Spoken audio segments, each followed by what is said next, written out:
Облыс әкімі Нұралхан Көшеров бүгін жеке қабылдау өткізеді. Мұнда келген халық қандай мұң-мұқтажмен келді екен, бірге сұрап көрейік.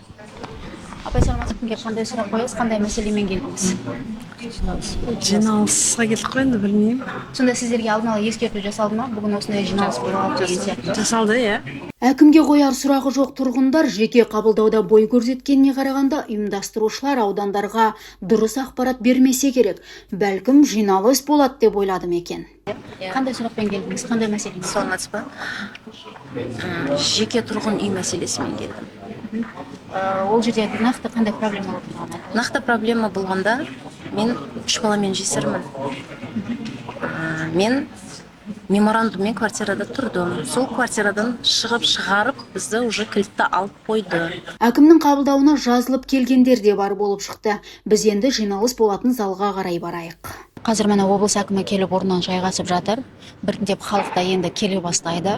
Олардың мәселесі қалай шешіледі екен, бірге тамашалайық. Өздеріңіз көріп тұрғандай, қазір облыс әкімі жалғыз келген жоқ. Түркістан облысы мәслихатының төрағасымен бірге келді, және Түркістан қаласының әкімі мен Кентау қаласының әкімдері де келіп орындарына жайғасты. Одан өзге бұл залда барлық басқарма басшылары да бар.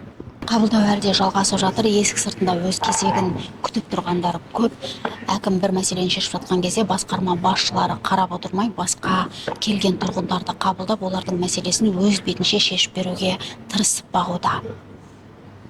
Ал қаланың бұл тұрғыны құзырлы органдармен жұмыс берушілерден әбден қысым көріпті. Мәселені өз бетінше шеше алмаған соң әкімнен көмек сұрай келген. Анықта деп не берді, жаңағы жер комитетіне. Сонымен енді қала әкіміні өзім қабылдаймын, өзім шешіп беремін деп мойнына алды. Бүгінгі жиын бір ғана облыс әкімінің қатысуымен шектелмеді. Қала аудан әкімдері де мәселе шешуге білек сыбана кірісіпті. Ақыры барлығы бір жерде бас қосқан екен деп психологиялық тест жүргізіп көруді жөн көрдік. Олардың галстуктарын мұқият зерттеп шықтық. Сонан соң саяси астарына мән берейік дедік. Бірақ біздің әкімдер мен басқарма басшылары креативті бола алмайтын сияқты. Барлығы шетінен бір түсті галстук таңдапты. Соған қарай олар өздеріне сенімді, кәсіби маман әрі эмоциялық тұрғыда тұрақты екен деп пайымдадық. Енді жиынға қайта келсек, әкім мәселені шешуге тапсырма берді. Бір айдан соң қайта тексеретінін ескертті. Осылайша барлығы жан-жаққа тарқасты. Индира Мұратбайқызы, Аружан Балтабай, арнайы шындық ақпарат порталы үшін.